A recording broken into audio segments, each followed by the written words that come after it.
So, hey everybody, welcome back to the Primas podcast. Yay! First episode of 2022. I am Cindy, and that's my beautiful prima Jess. Hey everybody, welcome back. Thanks for tuning in. Happy New Year, new us. Look at Prima. Shout out to your new hairdo. Last year in the beginning of season 2, I think I tried something new, and now you're taking the spotlight. I'm digging it. I was trying to bring attention to myself in one way or another, and boy, did I get it. I really like it. I hope you're getting a lot of positive feedback. I'm not. Oh no. Yeah, I know. I understand. I think it's like, unfortunately, as women, we're supposed to focus so much on our physical appearance, like to accentuate our curves, to our hair has to be long and beautiful. And I think those things are very beautiful. But then when you do something like cut your hair this short, people are like, why would you not want to have long, beautiful hair? Or why would you want to look that way? And it's just like, I'm getting older. I don't really put that much. I'm getting deeper into myself where I don't put, that level of emphasis on our looks. Yeah. On my physical appearance. Like even when I work out, it's not looking great is great, right? But it's to be stronger. I don't go in there to be like, let me build my butt, It's just like, I want to make my butt strong because it's part of your core. Yeah, your motivation isn't to like attract the opposite sex, right? Or for your case, who knows, same sex sometimes. I don't know. We don't know where this journey is going to go. No, my preference has always been men. No, I'm just joking. I'm teasing. No, but I really dig it, Prima. I wanted to go short like that one time, but I've never had the courage. So I'm actually letting my hair grow back long. Yeah. Because I do miss my long hair. Yeah. I don't think I'll ever go back to long. Good. Yeah. I feel like I felt this coming in your personality. Like, right. Remember, I've been talking about cutting my hair for a really long time. Yeah. Remember when Amber Rose came in the scene? Mm-hmm. I was like, and that was early, like right after high school, I feel like 2005. And I was like, man, it just was like, I want to do that. And she's so beautiful. She totally rocks it. Mm-hmm. She's completely like bald.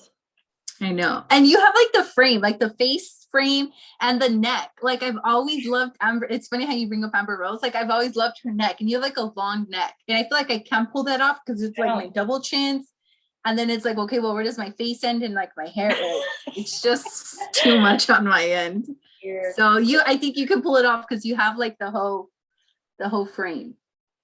Thanks. Enough about me. I know, right? You could talk about it forever. We can talk about me like all the time. No, but like, yay, 2022 is here. And I feel I'm like, like what's going to happen.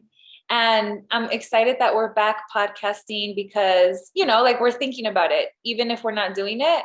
And I couldn't wait for this episode in particular because I think it's a part of the solution to some of the division that we've created among ourselves as humans. Mm-hmm. It's happening, I think, even more now. Don't you think? Like, it's like now it's what color are you into? Did you say this color? You know what I mean? Like, it's like, whoa, it's getting really. It's a very bold line, right? Of division. And I think before, or like when we were a lot younger, it was like a blurred line or like even a faint line. And now I think it's very bolded and like you're either on this side or that side and you can't like, have an opinion about both or even stand in the middle. Is that like the kind of division you're talking about? Yes. I feel like we bring up, we've gotten so good at like communicating through social media, through just to be more bold, I guess, in a different sense, where we see a lot of people portray a different personality behind the keyboard, behind your phone. We know, I think we've all seen it where it's like this person would probably never talk to me you know, a lot of the time, you know, we get so brave. And so it's just like, would you really be willing to say that to someone's face?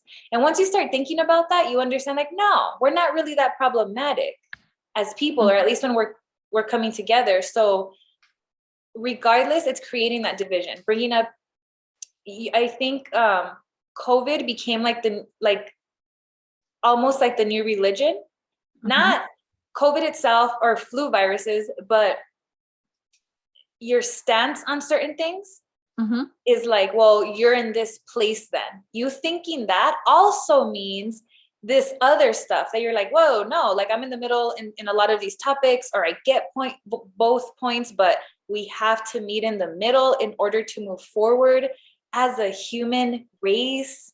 We're not doing that, but you know what I mean? And so that, so it's that type of division where it's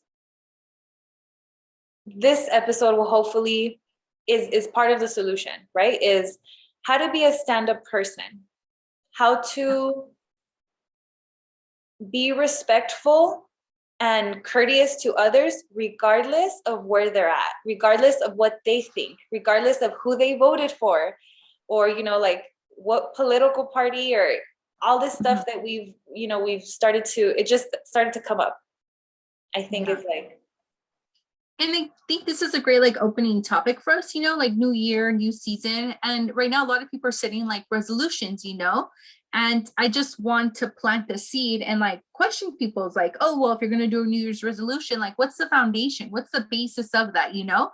And like, how are we going to grow and move forward as individuals, right? Because I think we emphasize on it in a huge spectrum, like, oh, well, how can, like, I'm going to cut my diet or be healthy and do that. But it's like, I wonder if people base their resolutions off sometimes like character, you know, like, well, you know, I want to be more patient this time around. I want to be more generous, or just nicer all around, you know, or not lose my temper, you know, like I want to try to implement those New Year's resolutions. I usually hear people say like, I don't know, this year I didn't set any resolutions, but I always try to be conscious of like my health, you know, because that's a tough one for me. It's like I just came visiting from you, and I always challenge myself in that aspect, you know, because I think my character like can't get any better. So I really try not to work on that. You're perfect. Just kidding. Just kidding.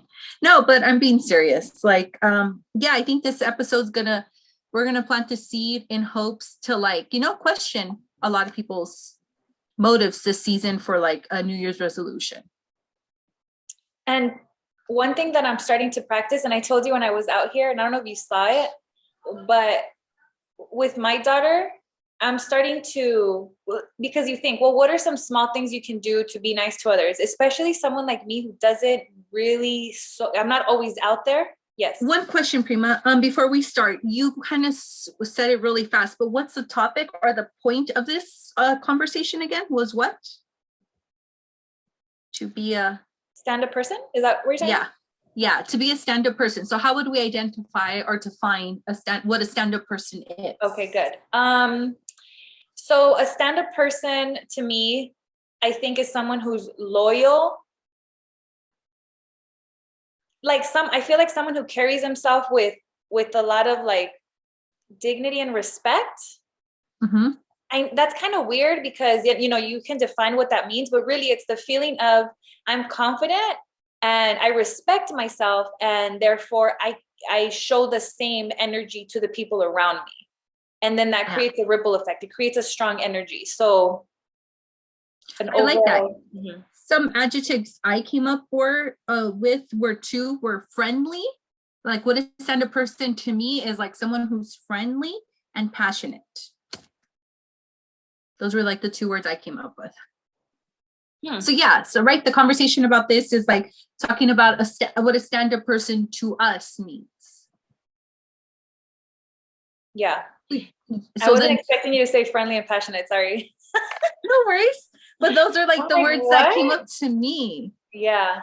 When I think of a stand-up person, or like, to me, like in bold was a number one is friendly, I think of. Why? Why does that make someone a stand-up person? Because when I'm thinking of like a situation or when I'm doing something, I always have to be friendly. Like to be a stand-up person is positive, like a positive connotation. And I'm doing something for like a community member who I may or may not know, but I'm not gonna do it with like a resting bitch face. I'm gonna do it with a smile. Like I could just think of this one of the smallest gestures is like opening or holding the door for someone, you know? When I do that gesture, I'm not like grunting or like doing a frown expression. I'm usually smiling and greeting them like, oh, hey, good morning, good afternoon. And I just think my whole demeanor is like friendly. Okay. That's yeah, I that's not one word that I came up with. So that's cool to learn, like what is a stand-up person to other people, because the energy that you were describing is the same, right? Like regardless of Correct. what names we're putting on, what you were Mm-hmm. explaining, I'm like, okay, you're gonna open the door for someone, which was something that I'm practicing because okay, so we think, what are the little things you can do to be able to put that energy forward? And it's like the smallest little gestures, like when you're in the grocery store, a lot of people might be in a hurry, there's elders that were like move it or lose it, just kidding, but like we're so impatient in general, and so there's these little moments where we're at the grocery store, when someone's behind us, hold the door open for them, like you said. And we're not always going to be in that mood, right? We're not always going to be in our best. Sometimes we're not having a good day. So it doesn't mean go out of your way and hold the door open. It just means start practicing some of these little things when we are out in the world to show others that there is love and compassion, right? Like, because we practice a lot, like F you because you think differently and cancel you because you think differently. So imagine the power, that it would have to do the opposite when we're feeling like it. We don't want to be a kiss ass. You don't want it to be fake. You want it to be when you're feeling good, try to think about others. I think, right? Is like, that's also a stand-up Mm-hmm. person. Yeah, definitely. We don't expect you to be like the hero of the story. That's also not the message we're trying to like put out. But when we're feeling good and like putting out that energy in the universe, Cindy and I are huge believers of that. You know, the energy you put out is the energy like you receive. And yeah, like a lot of times or a lot of examples I see is like moms, I think I have way more of a soft spot for moms when I see them struggling. When I see them like doing something else, I will sort of go out of my way because I'm like, fuck, I've been there. I know that struggle. And if they have a smaller kid than mine, or if I see like a mom struggling with more than multiple kids, I know I that will always. go out of my way. And it just like makes me feel sorry, what did you say? No, I just said, yeah, that always gets me too. Like Yeah. more than one child, I can't even Yeah, I'm like picking up process. this other kid. I'm like, hey, what do you need? Like, I just like Mm-hmm. inject myself in that. But no, I'm just kidding. But I do like there's certain moments or certain populations where I do like empathize with more, or I have that compassion for, where I am gonna just like be a little extra that day, especially if I don't have my daughter with me and I see something else happening. I am gonna go above and beyond. But that's what we're trying to explain is like what a stand-up person is, because today it is like a lot of pride and ego. And Mm-hmm. like when I was like doing research on this topic, the two terms that came to my head were like an individualistic culture and like a collectivist culture, like it just goes always back to like our roots and how we were raised. And in a very American quote unquote is that individualistic. It's like from like dog eat dog world, right?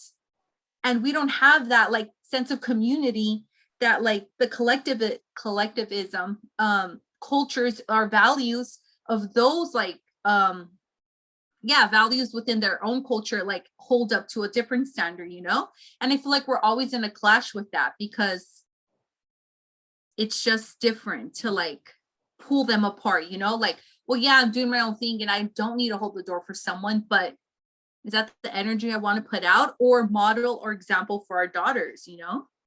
Like, why Yeah. not hold the door open? Yeah. And then what's so crazy is that when you do some of these things, even when you're driving and you let someone pass and you're like, go for it. Or if someone let me pass and I'm like, thank you. And I just make sure that they know people are like, whoa, like they'll look at me weird, you know what I mean? Like, because they're not expecting it, because we're not nice to each other. So when someone is I'm just being courteous. Like I'm not really being nice. I'm just like, okay, thanks. and go about my way, right? And even that is like, wow. And that might give that person, right? You're sending off that energy of like, it puts them in a good mood. Or what if they're having a bad day and they just needed that extra little touch? And it's cool that you brought up the individual versus community or whatever. And I think we need to find a balance in that, because there's a lot of beauty when you come together. But what I've noticed is when I do see groups, whether it's families, cultures, we also kind of become single-minded.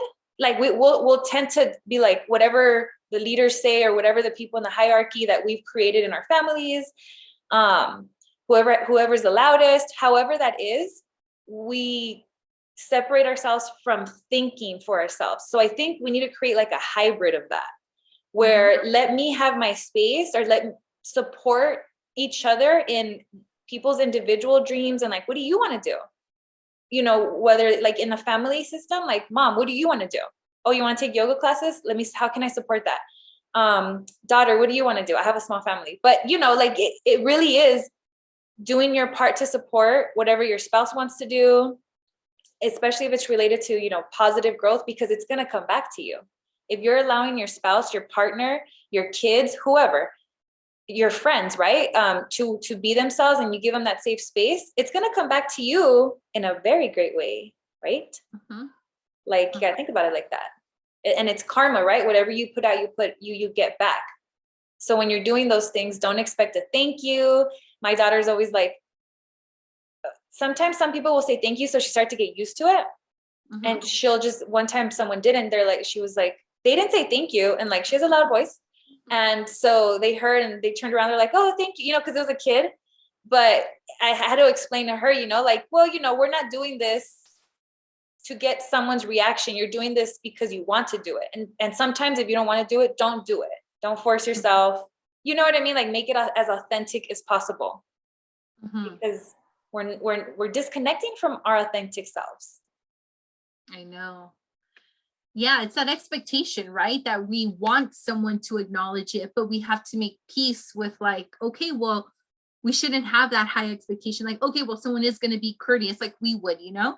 And I feel like we usually do hold our own standards to other people, you know, and we really shouldn't. That's setting ourselves up for failure already, because no two people are alike. And I think that's a good point. Yeah, like just because we're doing this and being a stand-up person within our community, we should never have those expectations of be like, well, I did this for you, so Cindy, you got to pay me back. And that's hard when you're expecting like just a little bit of like, at least don't come at me.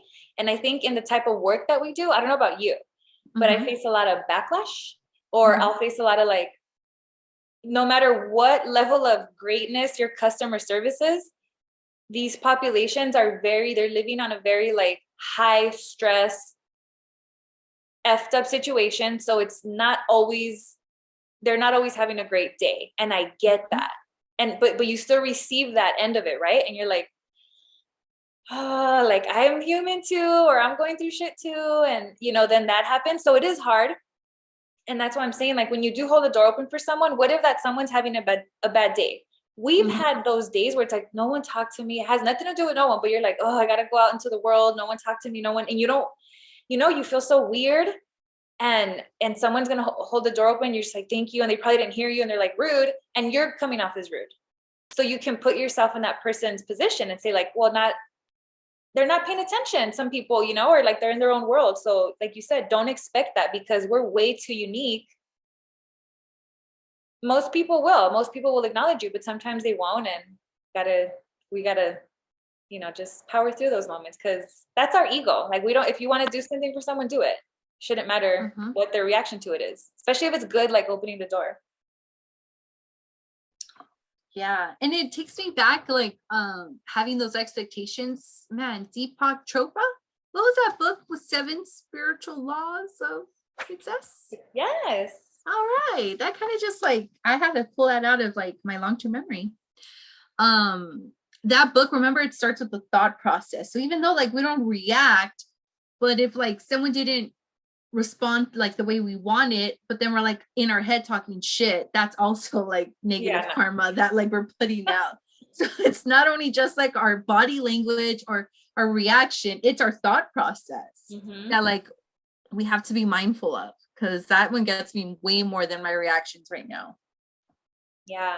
And it also is a different way to look at unconditional acceptance or unconditional love, is knowing that we're human and we make so many mistakes, and that's very natural for us to make mistakes. That's how the brain learns. So yeah, it's being able to look at people and say, all right, well, this person did that, they're having a bad day. Think of the times you've acted out of character, but Robert Greene says, no, that's you. That's your shadow side. That's we put on so many masks that we don't even recognize, but that's us, right? But that we do have that side. And that's another one, is we need to look into that side. We need to acknowledge it. Doesn't mean we need to master it. I haven't mastered it. I've just been, right. This came up during the podcast. This is like a new idea. I used to hear about it before, but one day it kind of clicked and I was like, oh shit, but I'm still at the kind of beginner level. But I kind of encourage people to look into their shadow sides or Google it, like, what does that mean? And watch a video on YouTube, because it's our ego, really, right? And when we don't have control of our ego, when we don't even know it's there or acknowledge it, Jordan Peterson says, because he's religious, but I don't know, I like how he talks sometimes, like kind of medievalish, that's the demons. You don't have control of your demons. And we have demons. Not that we have demons, that's the words he uses because he's religious, but it's the shadow, right? Like we have this, that if you don't control it, it's going to control you. And when it does control you, it's ugly.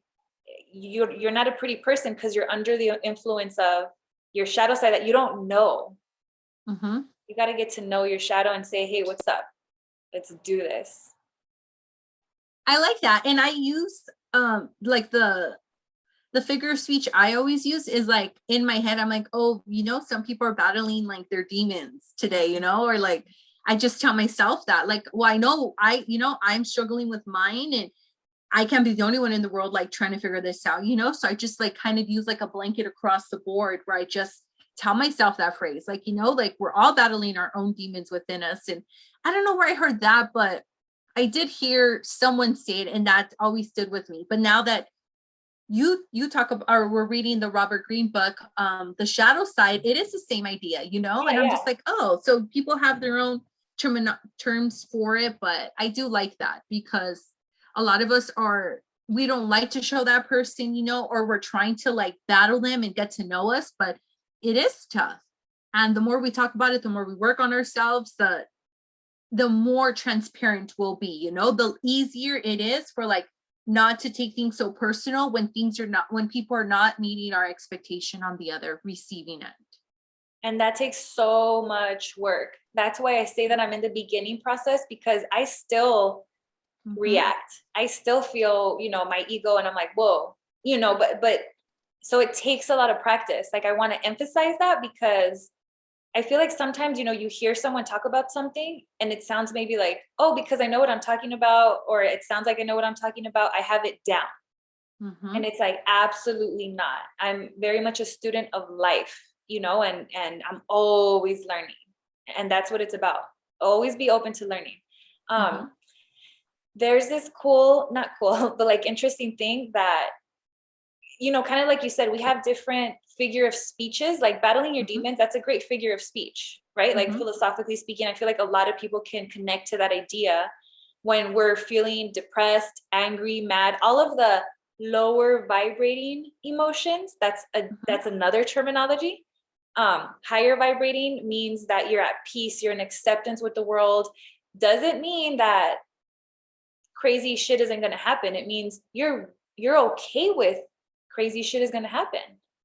And so anyways, I asked my mom, because I saw this video, I was like, if you had the opportunity to take this pill, I'm not trying to be like Matrix. I was just going to say, I know it does sound that way. Matrix?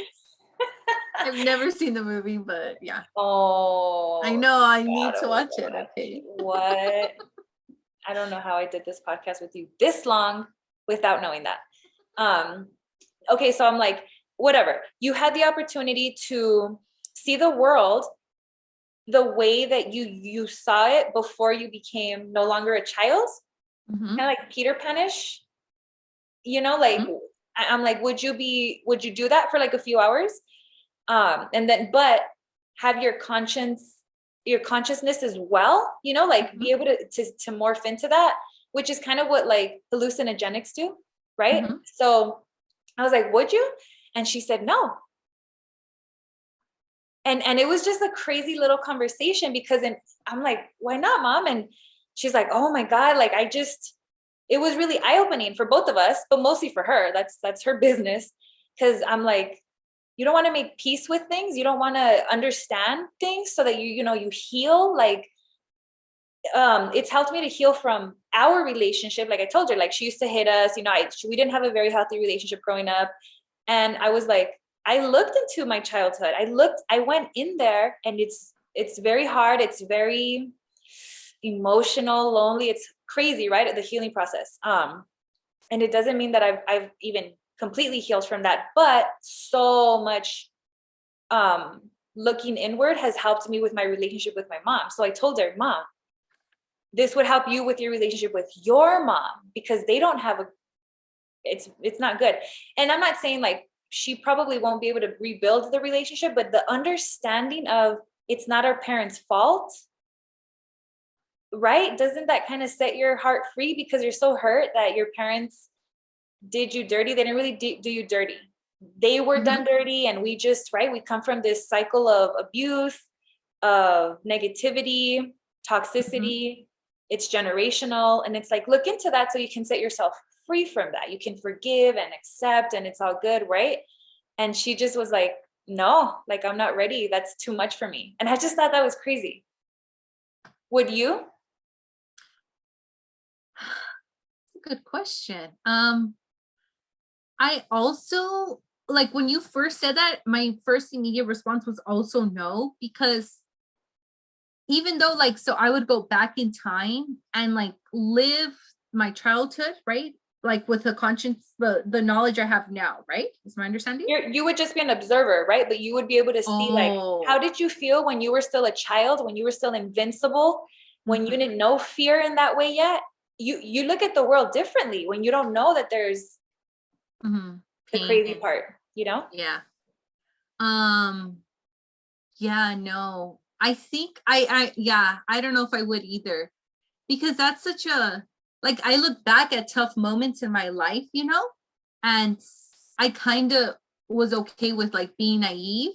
But where I am today, I am working through that. I am seeing why I developed certain things. And maybe it would be easier to point out if I was like an observer of my past, but I'm okay with like not tapping into that either, because I would rather just like, okay, well, it happened to me, let me just deal with it now. Like, I don't want to witness it, if that makes sense. But I'm not really referring to that part.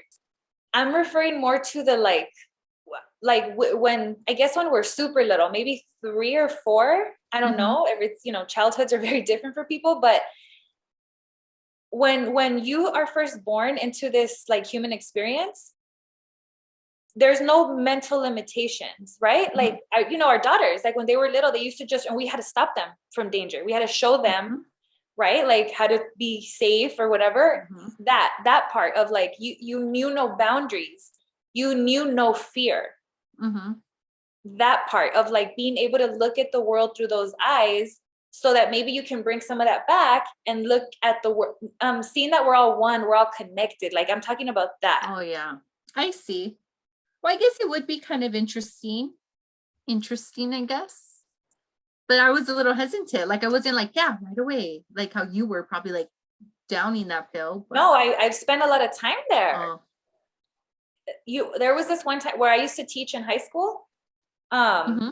I put up a picture one time, and it was this little girl, if you can imagine it, like there were sprinklers going off, and it's like the middle of the summer, and I'm thinking Juarez. There used to be my grandma. I used to always go to with my grandma to Juarez, and they would always have like water fights because it was hot, but it would start raining, or Mm-hmm. people would get buckets, and like the whole block, you would just get wet. And there was no carpet over there, because I'm like, how did we make this happen inside the house as well? It's like everything was either covered in like the plastic, remember, like Mm-hmm. the plastic stuff, or and there was no carpet. And it was Mexico, you know, the houses are a little different. But so the picture is of this girl just like, like having so much fun in the middle of that. And the picture captures and it says, do you remember her? Let's go back and get her. And I remember ever since then telling people like, hey, there's this special thing inside of you that is still there. Reconnect with it. I didn't know how to explain it. I still don't really know how to explain it. But because my mom was still very like, no. Like once I am like, wait, mom, I'm not even talking about that. She's like, no. You know, and I'm like, oh, like all of those stuff makes me so emotional because I'm like, it's in there. Like, so yeah. I hear what you're saying, but yeah, I don't know, that's a tough for a lot of people because that inner child, you know, is even securely like walls are up in that person, you know, like blocking that kid, that like that defense mechanism that we just had to develop at such an early age. And yeah, I guess it's just like to each is their own. But I did hesitate to like take that pill. I was just like, I don't know if I want to see that. I know it happened. I know it's there somewhere, but that's cool. That's cool insight because I assumed people would be like, of course, that'd be great. Let's cry together of happiness because it's like weird. I don't know. Like when I saw that video of the person presenting that, the way they were explaining it was like, I was crying. I'm like, that's like so profound. And like, imagine seeing the world without limitations, without, right? Like everything we've created, all those walls we put up. But, you know, I understand. Like, I'm telling you, when I asked my mom, I was like, Mom, it'd only be for a few hours. She's like, trying to convince her. Jeez, you know, no, I just wanted to understand because I thought she'd be like, oh yeah, that'd be great. But I get that's what I'm saying. Like that's a pretty interesting perspective, you know, that you're like, ooh, I don't know, like damn. I want to like, you know, we were all babies, and we think about our babies, like you just want to hug them, like no, it's all good, even when it isn't. Like you're still brave, you're still tough. So, how can we be a stand-up person? Because we were supposed to make this just like a 30-minute one. Just kidding. We didn't really care about it. We're for a time limit. It's flashing. So obviously open the door for others. I mean, it's an obvious one, but you can apply it to different things, you know, like if hold the elevator open or, you know, go a little bit like, you know, just when you're at the grocery store and there is an elder or someone going slow, like nicely go around them.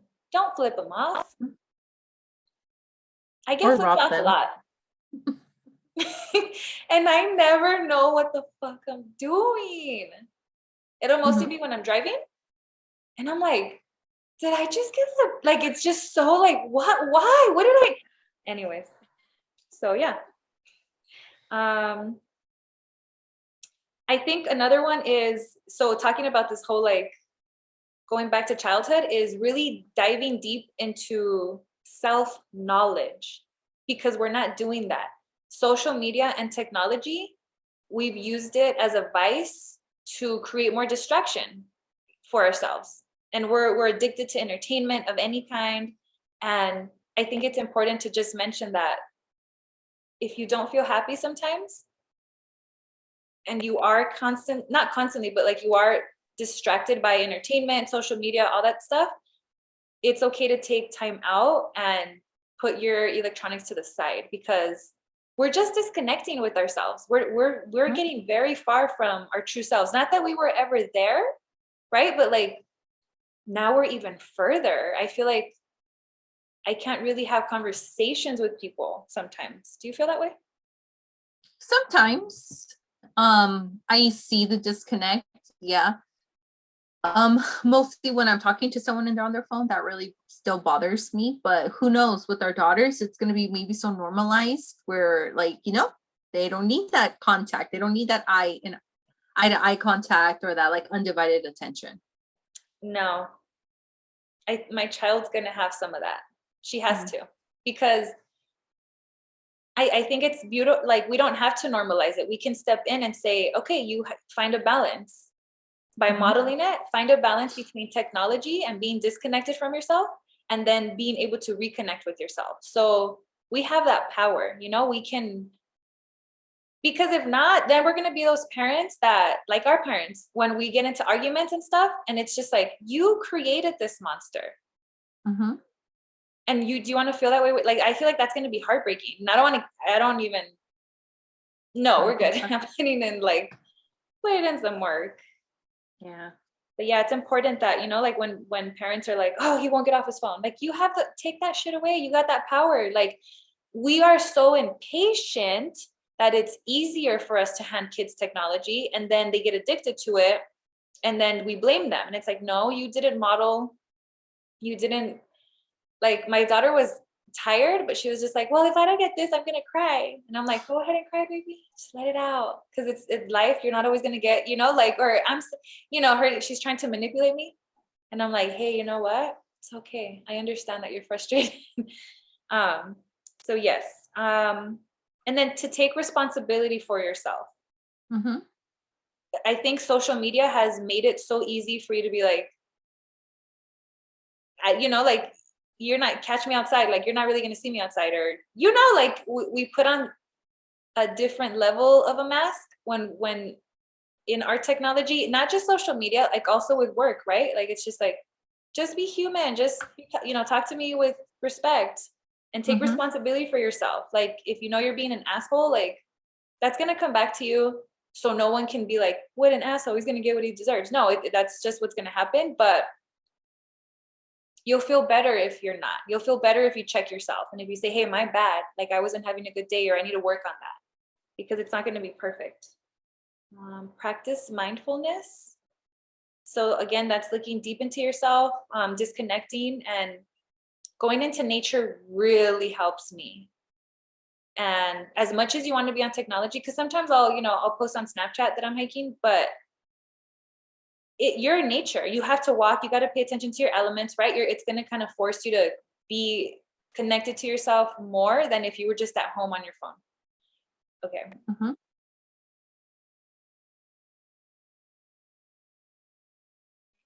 I had one. Mine was just try to be less judgmental. Mm-hmm.